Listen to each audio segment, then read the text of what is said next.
Greetings and welcome to Hexed Countered. I'm Joe.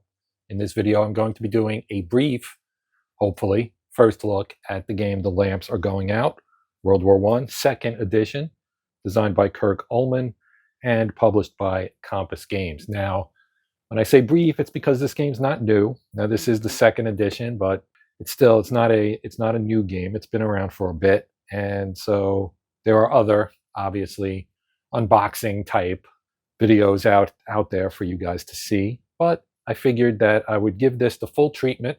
This is how I typically do my stuff on my channel. I will do a first look, which is an unboxing, but I try to give you some nuance, or at least a look through the rules as well as looking at the components. Some people like it, some people don't. But for those of you who maybe have not seen the game before, for whom this is new, and it is in shrink wrap, and I have not opened it, and I've also not watched anybody's unboxing of it, so this will be fresh to me, and the first time I'm actually seeing everything in this game as well. Having said all that, let's get this show on the road, as they say. We'll take a quick look at the back. Now, it is a World War I game. It does use cards, as you can see here. So it is card driven to some extent, card driven. It does have a high suitability for Solitaire. You know, it's a strategic level game of the war. It comes, you know, with a full map that shows the entirety of theaters of the First World War. There's technology involved. There are events. It's only medium complexity. Each turn is 3 months. It does run the course of the full war from August of 1914 until November of 1918. So you're going to be conducting movement and offensives of field armies in an attempt to deplete, break through, and force retreats of enemy armies to gain territory and or eliminate opposing forces. It's areas, as you can see. So it's not a hexed game. Right inside here. So we have card decks, technology cards, central powers. Now they're probably mixed up a bit. And central powers and central allies. They're the same thing. Because as you can see, you've got you know, the Ottomans, the Germans, Austrians, and the Bulgarians on both sides. So yeah, all right, we'll take a look at the cards in a bit. 4d6s, somewhat on the larger size. Whoops, sorry, somewhat on the larger size. References or illustrations in the rule book that show British Isles as a factory 5 are wrong. The factory is a 4. Something to keep a note of. So the rule book runs 36 pages, and it's glossy. Don't often, well, at least the cover is glossy. So it's very magazine-like. Got a nice glossy cover to it. So let's take a look here. Take a look-see, as they say.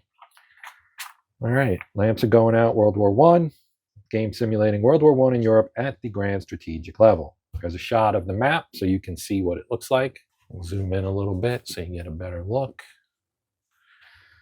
Okay, got our components, a 22 by 34 inch map, 176, 5/8 inch square counters, 88 event cards, 20 technology cards, 4 player aid sheets, 4 6-sided dice, 1 rules booklet. Map represents Europe divided into areas in which armies move and fight. So you can see kind of color-coded as well. The green is Russia. Your blue is Austria-Hungary. You've got Germany, France, of course, Italy, the UK, Spain over here, Turkey, or the Ottomans if you prefer.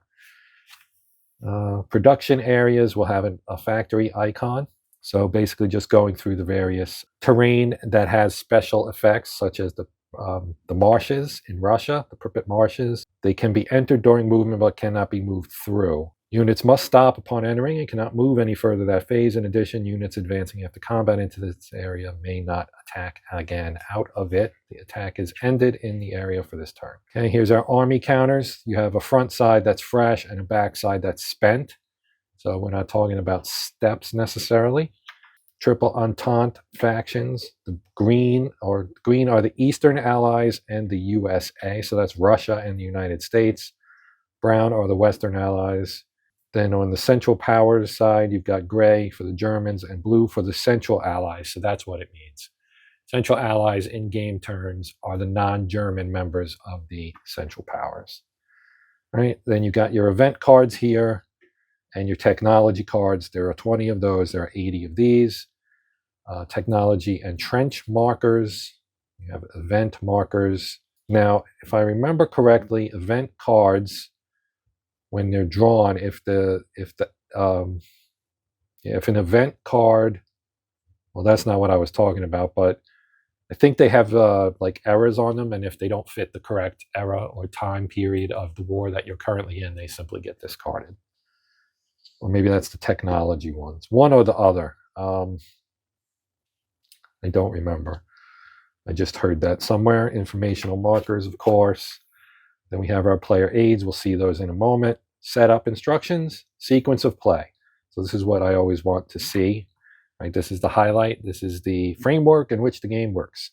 Action, sequence of play. Okay, so there were 4 factions in this game, which seems like more than you would think it would because you had 2 sides, right? But again, you have the Germans who are fighting both fronts. Then you have the Austrians, Austro-Hungarians. They're fighting the Russians mainly, and then Italy once Italy's in the war.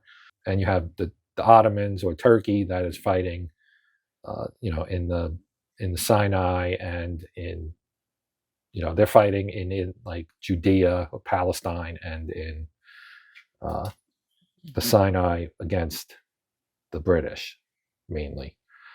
So here, faction sequence of play, event card phase. So those are your 4 factions. The 2 on the Central Power side, Germany's by itself, and then the other 2 or 3 when you count Bulgaria, those 3 are separate.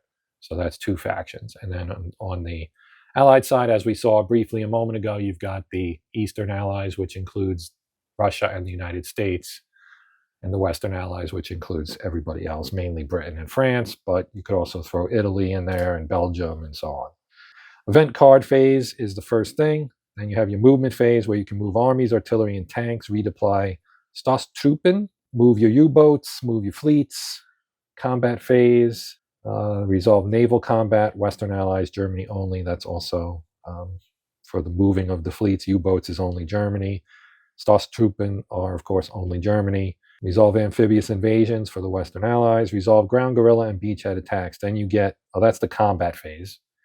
Production phase, right? Strategic level, so you have production phase.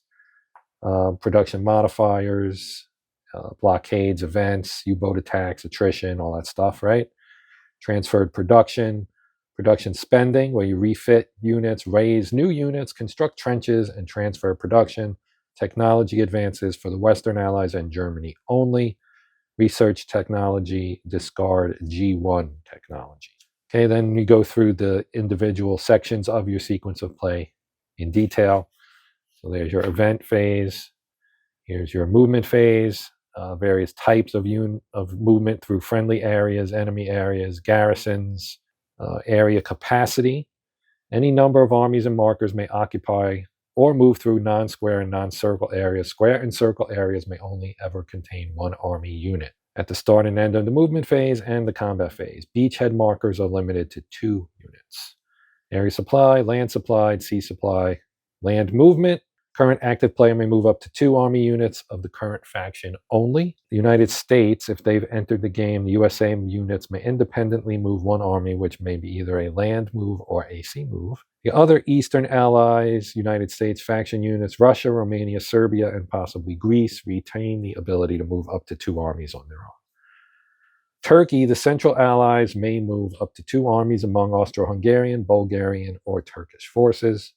Turkey may independently move 1 Turkish army. Heavy artillery and tank movement, the Stoßtruppen, land movement restrictions, German pride. Units belonging to the Central Allies faction may not conduct any movement into or through any German home areas. They can retreat into a German home area if there's no other eligible available, and they may advance after combat normally if they have successfully recaptured a German home area. Impassable areas, that would be Switzerland right here. Example, the black area that is obviously Switzerland are impassable. You got your sea movement rules, moving armies by sea, the Near East restriction, amphibious rules, Black Sea. Important note, Great Britain is the only country that can refit their combat units by sea. French, Italian, and USA units may use sea movement to get to Greece, Sinai, Basra, Gallipoli, Romania, Ukraine, and Kiev, but once they become spent, they can never refit. Okay. Naval unit movement, U-boat strategy bases, blockade box, and then the combat. How does combat work? Starts with naval combat. You got a blockade box here and some fleets, British fleets and German fleets, and you roll dice, looks like to me. There are technology effects. Yeah, both players roll 1 die for each fresh fleet in the box. A roll of 1 inflicts 1 hit. A roll of 2 inflicts 2 hits. All other results are misses. Both sides then apply any hits received from enemy rolls. 1 hit is absorbed by flipping a fresh fleet to its spent side. If all the fleet units are already spent, then additional hits are absorbed by eliminating 1 spent fleet unit per hit. After all hits are applied, combat's complete. The player with the greater number of fleet units, fresh or spent, remaining in the blockade box wins the battle. Pretty straightforward. Then you have technology. Cards. The Central Powers Technology card U2 also refers to the optics and range-finding capability that the Germans developed during the war for their surface ships.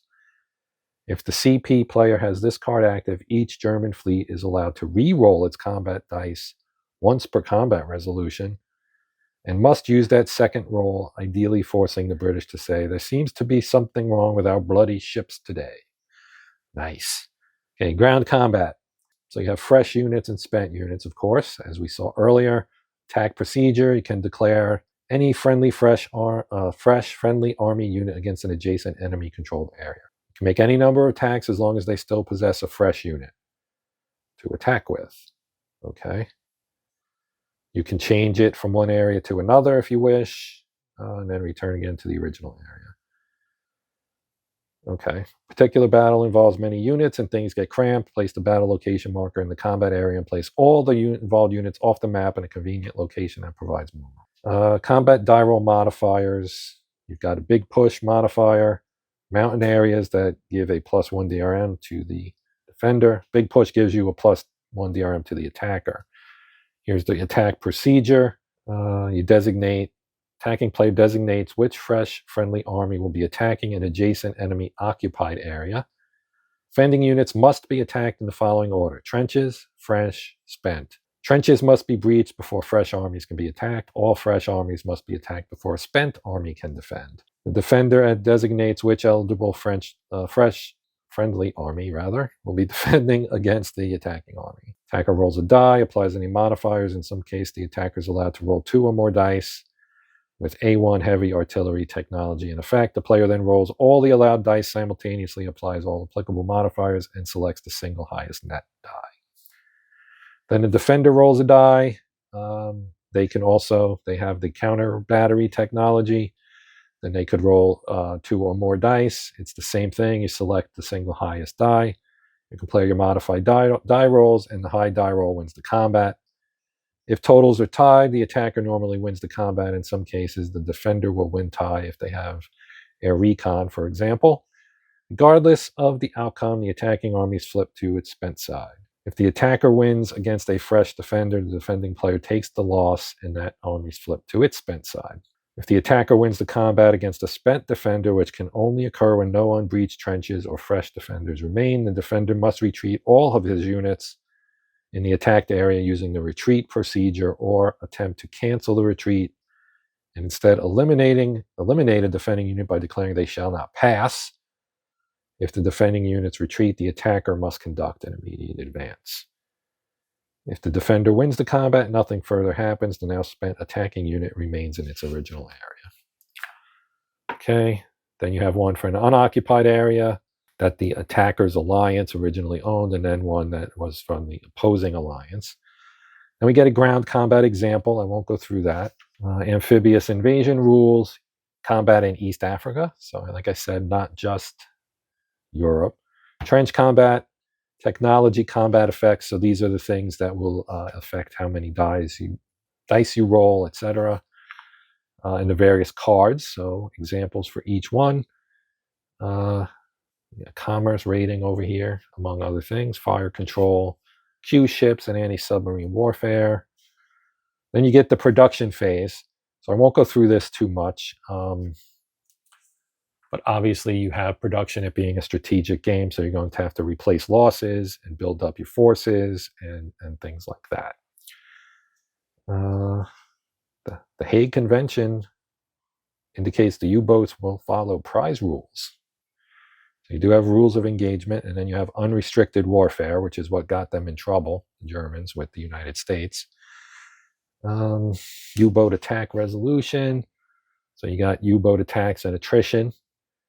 Then you have production spending here. So you're talking about spending the sequence. So Western Allies are first. That is Belgium, Italy, France, Great Britain. Then the Eastern Allies, US, Serbia, Romania, Greece, Russia, United States. And the Central Allies, Bulgaria, Turkey, Austria, Hungary. And I guess Germany's not listed, but they must be last. Okay. All right. All kinds of things about transferring stuff and technological advances are here. Then your regroup phase. Faction performs some cleanup operations to prepare themselves for their opponent's turn as well as their next turn. Political issues, conquest and liberation. So you got things about conquering enemy countries. France is conquered when Paris is enemy controlled. Germany conquered when Berlin is enemy controlled. And in both those cases, they have until the end of their next combat phase to regain control. Conquered nations, conquered armies, the Russian collapse, Russian occupation. Due to Russia's size and political situation, if it collapses, either from a military defeat or the signing of the Treaty of Brest-Litovsk, Central Powers must maintain an occupation force. It has to be either 3 German armies or 2 German and 1 Austro-Hungarian. You have to be fresh if Russia was defeated militarily, but may be fresh or spent if the defeat was due to the treaty. Austro-Hungarian occupation army must be fresh. Failing to maintain, you get victory points, lost, occupation bonus, the Caucasus. All Russian territories are considered conquered. Once Russia collapses, it must be evacuated by Triple Entente armies. Furthermore, the Caucasus area is considered impassable for the rest of the game, and no army from any faction are allowed to move into or through the Caucasus. Neutral nations. So you have Turkey is listed there. There's Albania, the United States, rules for USA mobilization and combat, USA production, Salonika event, exile of the Greek king event, victory conditions. Central Powers automatic victory, Triple Entente can have an automatic victory, victory points if you go to distance, and we get Solitaire and multiplayer. So there's a paragraph here about Solitaire play, which is probably going to be how I'll play it. And then there's another one for 3 and 4 players where you can each get your own faction to run. Okay, then we've got our list here about each faction. So you have your 2 allied factions and your 2 central power factions. Then you got your designer notes here. For this is from the first edition, I believe. Then we have the extended example of play. So the rules were only like 28 pages, but we got a pretty significant example of play here. So that's pretty cool. And I think, yep, that's it. Oh, this was developed by Herman Luttman. I did not know that. Did not know that. All right, and here we have the Designer Notes 2nd edition. Gave us a chance. Okay, he was pleased to do the 2nd edition of Lamps and thankful to Compass Games for the opportunity to do so. This gave us a chance to enhance aspects of the original and to also correct some details that got through and also clarify other elements in the rules that have come up since initial release. It also allowed the supplemental materials, detailed event descriptions, and histories to be included. The game itself remains essentially the same. So again, you've got notes here. Then you have these are what he was talking about, the event card descriptions for all the various events. So I always like these. A lot of card driven or card assisted games have this kind of thing in it, and it's always interesting. I mean, I'm not a historian, but I do enjoy history. I've read history my whole life, basically. That's how I got into wargaming in the first place. And but there's always nuggets that I didn't know before, or maybe I had a misconception of. So all this stuff is always very welcome. I love me some background information. Let's put it that way. There's a lot of cards here. I think there are 80 of them, I remember. So they probably go to 100 because the first 20 were the technology cards, and they do go to 100. And you have optional cards as well, multiples of those. Yeah, like 8. Nice. All right. That is pretty cool. All right, now let's see what else we got in our box here, right? So here is a player aid card. We have 2 copies. This one shows the sequence of play, production points for each of the nations, U-boat attack table, and then you've got some places for markers, eliminated units and used markers, events, so on and so forth, production costs for the various items, U-boat attack table, and the quick rules reference. On the back, you have the Triple Entente Alliance. This is directly out of the rulebook, so we just saw this a moment ago. That's cool. With 2, you can look at both sides, so that would be nice. Here's the that was, I guess, the Triple Entente player aid. This is the Central Powers player aid. Pretty much the same kind of stuff on there, same kind of stuff on the back. 2 copies, 1 for each. So if you have 4 players, there are enough. Here are our counters. So right here, you can see some of the counters if you have not seen these before. They're army counters, right? So you've got the BEF right here, the First Army of Great Britain, 2nd, 3rd, 4th, 5th. Then the Mediterranean or Middle East Force, maybe. I forget what each one was. The MEF, the IEF, and the BEAF. That's probably Africa, maybe British East Africa. I don't know. Fleet markers. Then you've got the French. Similar armies, 10 of them. Italy has 5. Belgium has 1.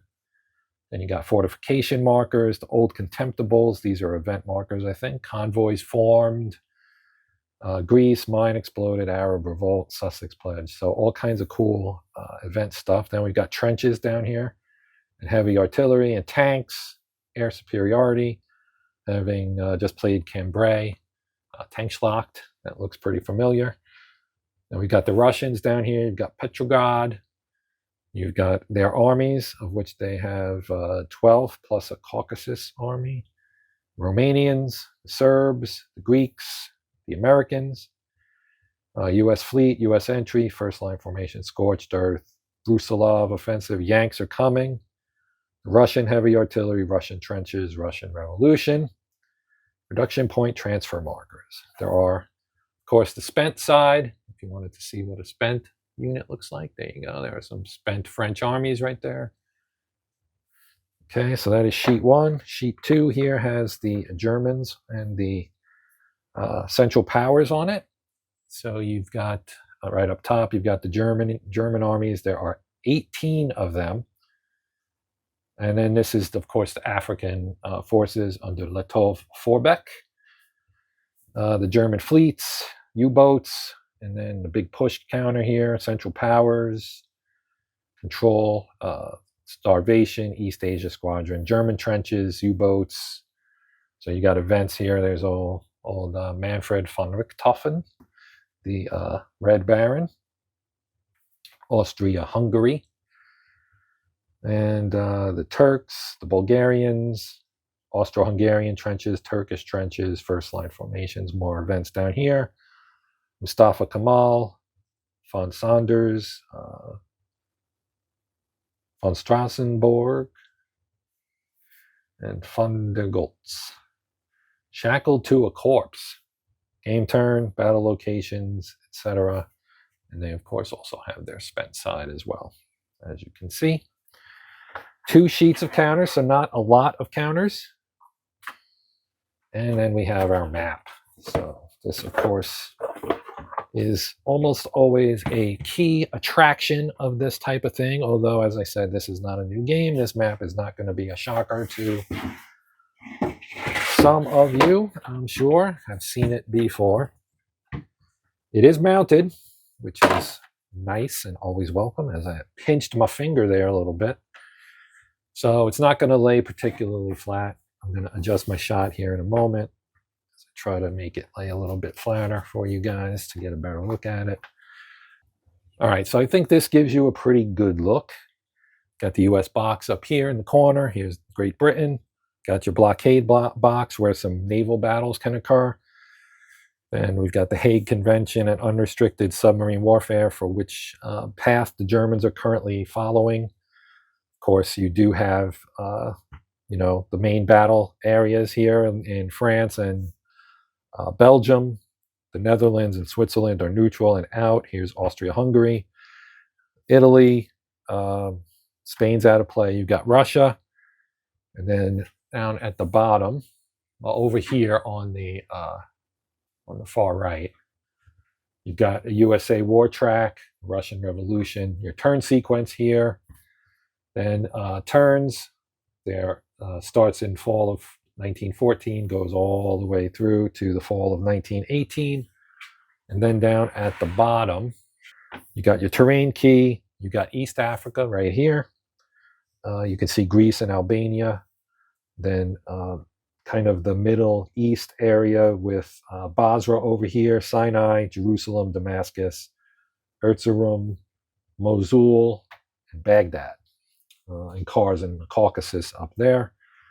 Sea areas, there's Gallipoli, of course, where the famous invasion or infamous invasion, Churchill's baby, happened and didn't turn out all that well for the Allies. So that, my friends, is going to finish our look at The Lamps Are Going Out. So again, thank you for watching, as I always say, and I always mean it. I appreciate you taking the time to check it out. Even despite the fact that this is not a new one. This was the winner of our 3-way poll to determine which strategic level World War I game was going to be featured this month. And it beat out the World War I Deluxe Edition from Decision Games and Paths of Glory from GMT. Lamps won by, I think, 1 vote over World War I Deluxe. And I think Paths was maybe 3 back. Maybe 3 or 4 back, something like that. It was really close. And all 3 of them led the voting at one time or another during the couple days that it was available. So thank you if you did vote. I appreciate it. Now you get to see the winner, and I will be doing gameplay of this, obviously. But to get back to the wrap up here, thanks again for watching. Please consider liking, sharing, hyping, or perhaps even becoming a subscriber to the channel. Have any questions, comments, put them in the old comment section. I'll do my best to get back to you as soon as possible. Quick shout out there to my channel members. I appreciate the support as always. But for everyone, one final thank you. I hope you'll come back and check out something here on the channel in the future, even if you decide not to like, share, hype, subscribe, or any of that other stuff. So, we are done here. Until next time, I'm Joe. This is the Hexed Countered channel, and as always, happy gaming.